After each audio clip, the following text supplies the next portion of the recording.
బీజేపీలో ఎలాంటి చర్చ జరుగుతోంది దీనికి సంబంధించి మీరేం చెప్పదలుచుకున్నారు?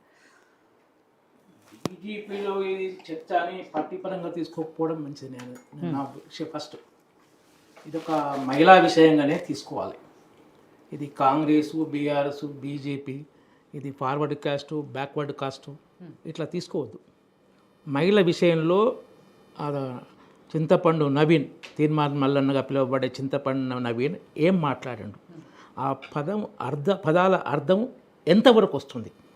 ఏదో సిగ్గు ఉందా లజ్జ ఉందా అన్న పదాలు వాడినట్టు కాదు. అది ఘోరమైన పదాలు.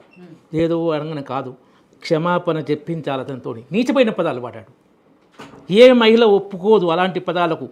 అది క్షమాపణ చెప్పకూడదు అన్నోళ్ళు మహిళలు ఆ పదాలు నా విషయంలో మాట్లాడితేనే ఒప్పుకుంటాను అనాలే. అటువంటి దుర్మార్గమైన పదాలు అవి. ఇక్కడ వ్యక్తులు కాదు. ఇంకొకటి, ఈనాటి రాజకీయాలు ఎలా అంటే దరిద్రపు రాజకీయాలు ఎలా ఉంటే ఆ అంటే అటు లింక్ పెడతారు, ఈ అంటే ఇటు లింక్ పెడతారు. పెట్టకూడదు. విషయం మాట్లాడినప్పుడు విషయం వరకే తీసుకోవాలి. మన దేశంలో ఏంటంటే ఎత్ర నార్యంత పూజ్యంతే తత్ర రమంతే తత్ర దేవత అనేది మన సంస్కృతి. ఆ విధంగా ఉంది. నీకు తెలంగాణ భాష యాస అని చెప్పి ఏంటంటే తెలంగాణలో ఏంటంటే మనం కలిసి ఉన్నాం కుటుంబంగా పరంగా వాడినరు. ఆ కుటుంబ పరప్పుడు కంచం మంచం అనేది జనరల్గా అందరికీ వాడింది తప్ప ఒక పురుషుడు మహిళకు వాడే పదం కాదు అది. ఈవెన్ మహిళా మంత్రులు కూడా చెప్పాలి దీని సమాధానం. మహిళలకు ఎక్కువ రెస్పాన్సిబిలిటీ ఉంటుంది ఈ విషయంలో, పురుషులకు ఉంటుంది. మహిళా మంత్రులు మరి ఎక్కడ మాట్లాడినట్టయితే నాకైతే లేదు. ఈయన పొన్నం ప్రభాకర్ను అంతవరకు అయితే అభినందించాలి. అంతవరకు అయితే అన్నాడు. అది ఉన్న సామెతను మహిళా విషయంలో అట్లా మాట్లాడడం తప్పు అన్నాడు. అంతవరకు అభినందించాలి. కానీ అది సరిపోదు. తీన్మార్ మల్లన్న గురించి కాదు, మహిళ విషయంలో మాట్లాడినప్పుడు ఆయనతో కంపల్సరీగా క్షమాపణ చెప్పియాలి. ఆయన క్షమాపణ చెప్పనంటే ప్రజాప్రతినిధి దానికి దూరం చేయాలి. ఎందుకంటే ఆదర్శవంతంగా ఉండాలి మన రాజకీయాలు, ముఖ్యంగా మహిళల విషయంలో ఆదర్శవంతంగా ఉండాలి. పార్టీలకు సంబంధం లేదు, ప్రాంతాలకు సంబంధం లేదు, కులానికి, మతానికి, భాషకు దేనికి సంబంధం లేదు. అది లేకుండా రాజకీయాల కోసం మహిళలను కూడా అవమానపరచవచ్చు, దానిని కొంచెం దొంగతిరిగా అంత మాట్లాడడం కరెక్ట్ కాదు. అది మా బీజేపీలో ఇంకో జనరల్గా ఏంటంటే పార్టీ విషయాలు మాట్లాడేటప్పుడు పార్టీ స్టాండ్ ఏంది అట్లా అనుకుంటారు. మా బీజేపీలో అలా ఉంటుంది. 90-95% ఏంటంటే సమాజం ఏది రైట్ అంటే అదే బీజేపీ స్టాండ్, సమాజం ఏది రాంగ్ అంటే బీజేపీ స్టాండ్ దానికి అగెనెస్ట్. కాబట్టి మేము ఎక్కడ పార్టీ అధ్యక్షుడినో పార్టీ స్టాండ్ చూసుకోం. అక్కడ రైట్ ఏముంది, రాంగ్ ఏముంది అది తీసుకుంటాం. ఆ ఇష్యూనే తీసుకుంటాం. ఏ వ్యక్తి ఎవరు, ఈ వ్యక్తి ఎవరు, ఏ పార్టీ, ఏ కులం తీసుకోం, అంతవరకే మాట్లాడదు. కాబట్టి ఆ తీన్మార్ మల్లన్నతోటి ఇంతకుముందు విషయం ఇప్పుడు వాళ్ళు సస్పెండ్ చేసిండ్రు, అది పార్టీ విషయం, అది మాట్లాడే విషయం కాదు. సరే ఆ బీసీబీ అన్నట్టు నేను పోదలుచుకోలేదు. ఎందుకంటే టాపిక్ డైవర్ట్ అవుతుంది, రాజకీయాలు అవుతున్నాయి. ఆయన మాట్లాడింది మాత్రం చాలా చాలా చాలా నీచమైన పదాలు. అవి వాడకూడదు. ఏ మహిళ దాన్ని హర్షించదు.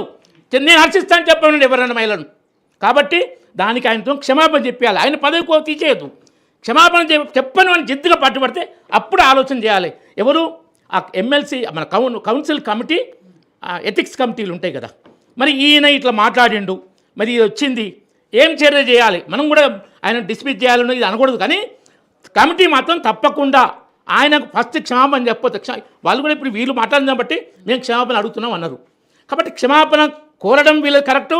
ఆ క్షమాపణ చెప్పాల్సిన బాధ్యత ఆయనకు ఉంది, అది చేయాలి. సరే వీళ్ళు దాడికి పోయిన మొదలుగా నేను దాడికి పోయింది అనుకున్నా. ఇప్పుడు వీరు చెప్పినాక మేము పోయిన దాడికి కాదు క్షమాపణకు వెళ్ళినాం, ఆ గన్మెన్లు కాల్చినాక మాకు ఆ రియాక్షన్ అలా వచ్చిందని చెప్తుండ్రు. అప్పుడు నేను దాన్ని మొత్తమైతే ఆడికి పోవడం కూడా కరెక్ట్ కాదు. అంతవరకంట ఆడికి పోవడం కూడా కరెక్ట్ కాకుండా వేరే విధంగా చేయాల్సి ఉండే. సరే పోయిండ్రు, జరిగింది. నాకు ఈవెన్ మన మీడియా స్కూలింగ్ లేదంటే పోలీసులు వాళ్ళని ట్రాన్స్ఫర్, ఆ గన్మెన్లను ట్రాన్స్ఫర్ చేశారని అక్కడికి లేకుండా, అంటే వాళ్ళ పరిధులు దాటి చేసిందని. ఇంకోటి, వాళ్ళు కూడా మేము తీన్మార్ మల్లన్న కాల్చామంటే కాల్చినామంటారు. సెక్యూరిటీ వాళ్ళు ఎప్పుడు లీడర్ చెప్పినట్టు చేయకూడదు. వాళ్ళ డ్యూటీ పరంగా వాళ్ళు చేయాలి. అంటే వాళ్ళు తప్పని చేసినట్టు. ఆయన చెప్పినట్టు చేయడం కాదు, నీ డ్యూటీ ఏందో నువ్వు చేయాలి.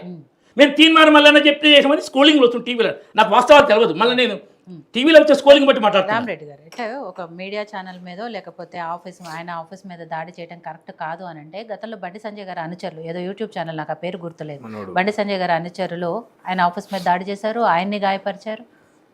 ఎవరు చేసినా తప్పే, దాడి చేయడం తప్పే. నేను జనం చెప్తున్నానండి, ఎవరు చేసినా దాడి చేయడం తప్పే, దాడి కరెక్ట్ కాదు. సరే ఆవేశం ఉండి చేయొచ్చు, ఏదైనా అది కరెక్ట్ కాదు. వేరే మెథడ్స్ ఉన్నాయి, ఏవి సాధ్యంగా వేరే మెథడ్ సాధ్యం కానప్పుడు అది వేరే ఇప్పుడు అని ఉంటుంది కొన్ని.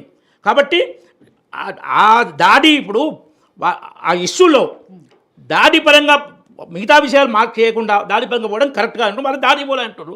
కాబట్టి అది నా దృష్టిలో ఇష్యూ కాదు అది. ఎందుకంటే దాడికి పోనప్పుడు ఇష్యూ కాదు. కానీ ఫస్ట్ ఇష్యూ అయితే స్త్రీకి గౌరవము, అత్యంత మామూలు పదాలు కావవి, అత్యంత వరస్ట్ అర్థం వచ్చే పదాలు, మళ్ళీ చెప్తున్నా, వరస్ట్ అర్థం వచ్చే పదాలు, దానికి క్షమాపణ తప్పనిసరి.